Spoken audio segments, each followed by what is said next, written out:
Hey guys, welcome back to my channel. ఈరోజు మన recipe ఏంటంటే చికెన్ మంచూరియన్. ఇక్కడ ఏది చేయకుండా రెసిపీ ఎలా చేయాలో చూసేద్దాం. ఇక్కడ నేను 1/2 kg బోన్లెస్ చికెన్ని చిన్న చిన్న పీసెస్గా కట్ చేసుకొని తీసుకున్నాను.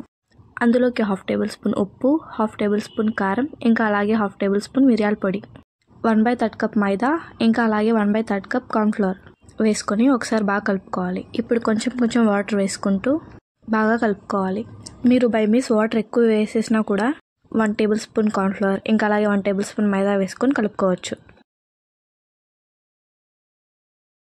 ఇప్పుడు ఒక 15 minutes మ్యారినేట్ అవ్వనివ్వాలి. ఇప్పుడు ఒక ప్యాన్ పెట్టుకొని అందులోకి డీప్ ఫ్రైకి సరిపడా ఆయిల్ వేసుకోవాలి.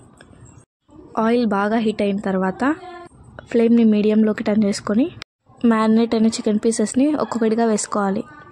ఇప్పుడు మీడియం ఫ్లేమ్లోని ఒక 5 to 7 minutes ఫ్రై చేసుకోవాలి.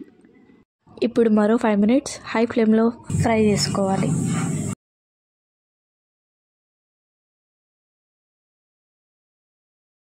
ఫ్రై చేసుకున్నదంతా ఒక ప్లేట్లో వేసుకోవాలి.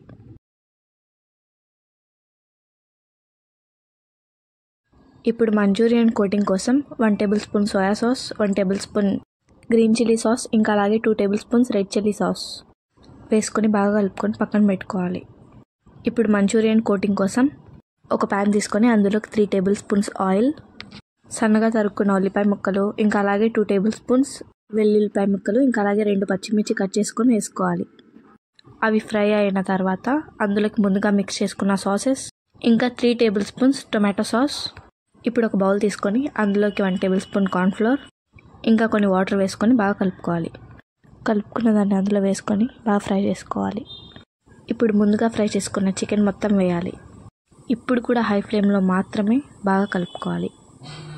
ఇప్పుడు స్టవ్ మీద నుంచి తీసి సర్వ్ చేసుకోవడమే. ఈ వీడియో మీకు నచ్చిందా? నచ్చితే మాత్రం నెక్స్ట్ ఏ రెసిపీ చేయాలో కామెంట్ చేసేయండి. ఐ హోప్ యూ ఆల్ మీ అందరికీ రెసిపీ నచ్చిందని అనుకుంటున్నాను. లైక్ చేయండి, సబ్స్క్రైబ్ చేయండి, ఇంకా ఈ video me friends and family మెంబర్స్కి షేర్ చేసుకోవడం మాత్రం మర్చిపోకండి.